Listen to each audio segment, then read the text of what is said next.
Bonjour, je suis Thomas Fillot, je suis le directeur de la sécurité de Miracle. C'est vrai que pour le mois d'octobre, qui est traditionnellement un mois où on parle plus de cybersécurité, on a voulu renforcer très fortement la sensibilisation de nos collaborateurs. Alors c'est vrai que chez Miracle, on a des solutions traditionnelles pour renforcer la sensibilisation des utilisateurs, avec des vidéos par exemple.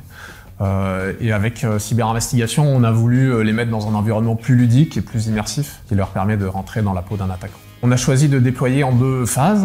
Pendant la première phase, qui était ouverte à toute la compagnie, c'était un mode asynchrone où chacun pouvait se connecter sur la plateforme et faire ses investigations dans le temps qu'il souhaitait. Dans une deuxième phase, on a voulu réunir les salariés de Miracle, une centaine de salariés en présentiel, pour qu'ils soient en compétition directe avec les gens qui étaient dans la salle et donc se comparent les uns aux autres dans leur capacité à résoudre l'enquête. On a eu des retours dithyrambiques des utilisateurs qui ont vraiment adoré cette expérience qui était très différente des choses plus scolaires qu'on peut avoir parfois.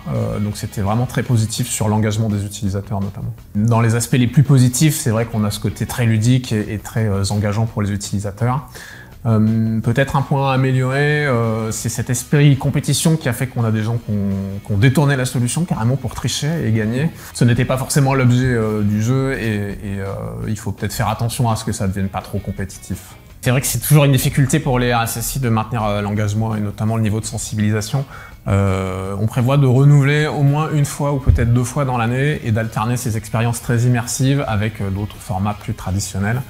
En 2024, on va continuer d'utiliser des formats gamifiés qui rendent la sensibilisation de cybersécurité plus ludique et plus accessible à tous les salariés. Chez Miracle, on a déjà un gros éventail de solutions de sécurité, puisqu'évidemment on a une plateforme qui est massivement utilisée et qu'on garantit cette sécurité à nos clients.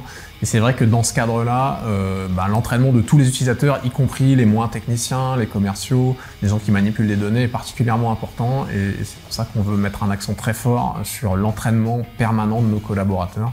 Ils savent que chaque mois, ils ont des tests de phishing, par exemple. Et le fait de les mettre dans des situations concrètes, c'est très positif.